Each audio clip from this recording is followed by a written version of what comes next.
अस्सलामुअलैकुम everyone, welcome to my channel. उम्मीद करती हूँ सब ठीक ठाक होंगे।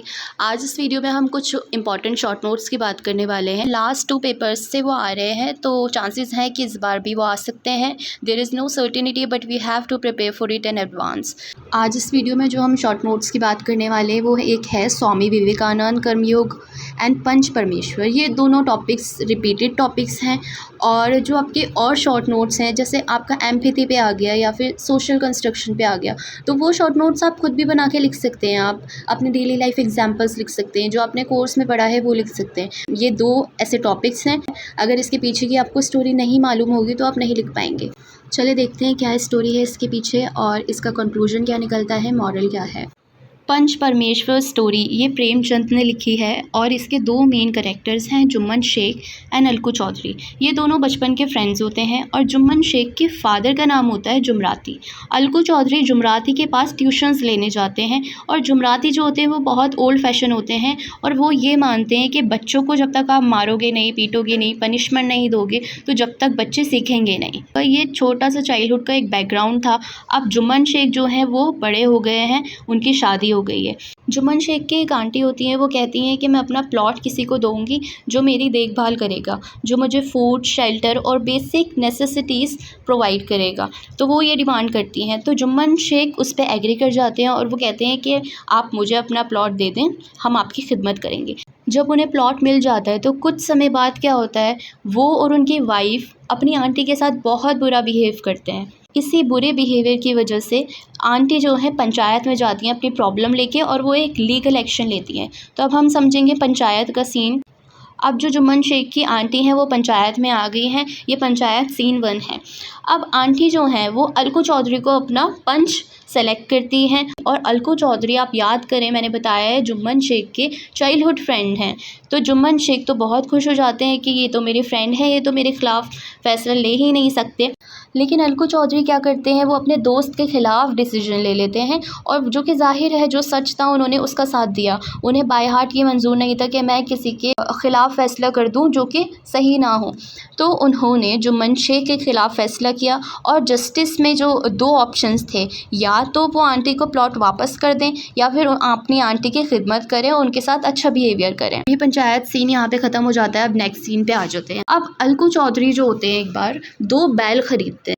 उसमें से एक बैल की तो डेथ हो जाती है और एक बैल बचती है, उसको अलकू चौधरी बेच देते हैं समझू साहू को। लेकिन समझू साहू ना ही उसके पैसे देते हैं, ना ही वो अभी तक उन्होंने उसका कर्ज उतारा है और समझू साहू उस बैल को इतना बुरा ट्रीट करते हैं और उस वजह से उसकी डेथ हो जाती है। जब उस बैल की डेथ हो जाती है तो वो पंचायत बिठाते हैं, पंचायत जाते हैं और वो अलकू चौधरी पे ब्लेम करते हैं कि इन्होंने मुझे ऐसी बैल दी थी जो बिल्कुल अधमरी थी, बिल्कुल भी वो एक्टिव नहीं थी। अब देखते हैं हम जो सेकंड सीन है पंचायत का।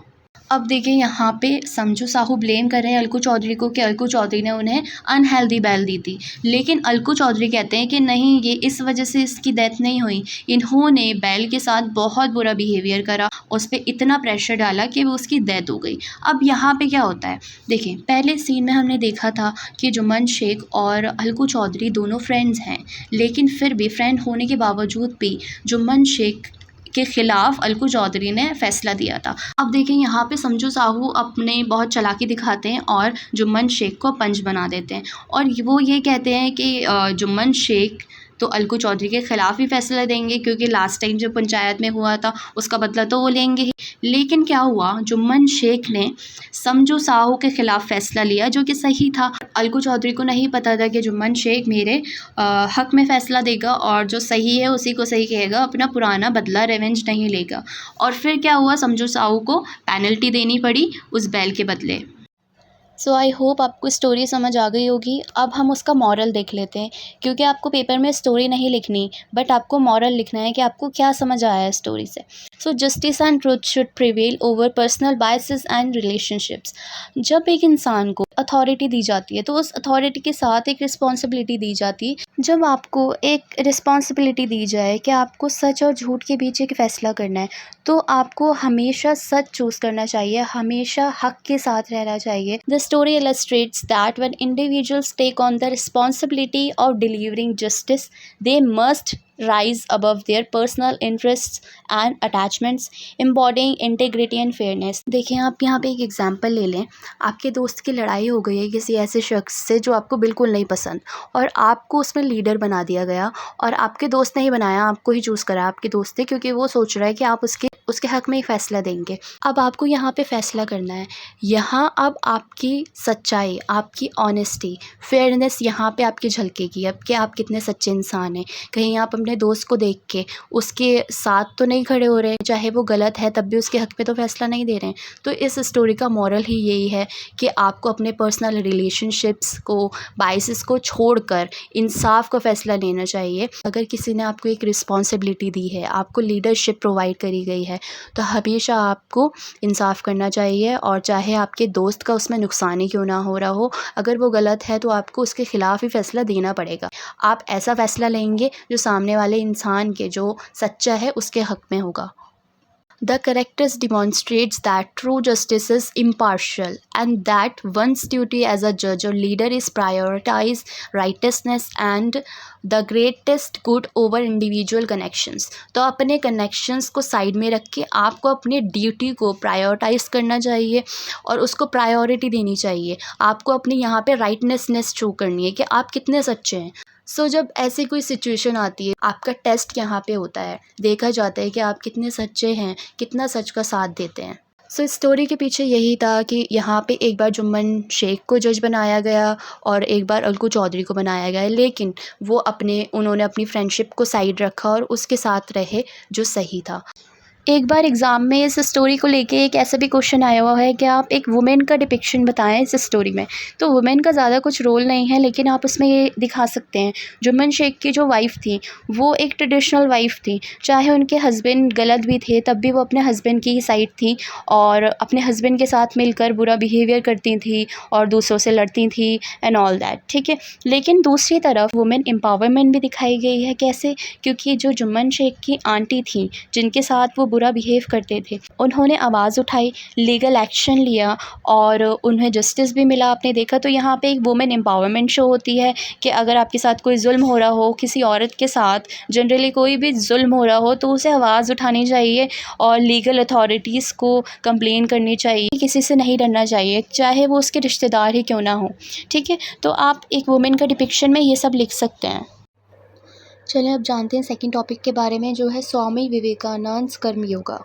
तो स्वामी विवेकानंद कर्म योग को जानने से पहले हम थोड़ा सा जान लेते हैं कि स्वामी विवेकानंद कौन थे।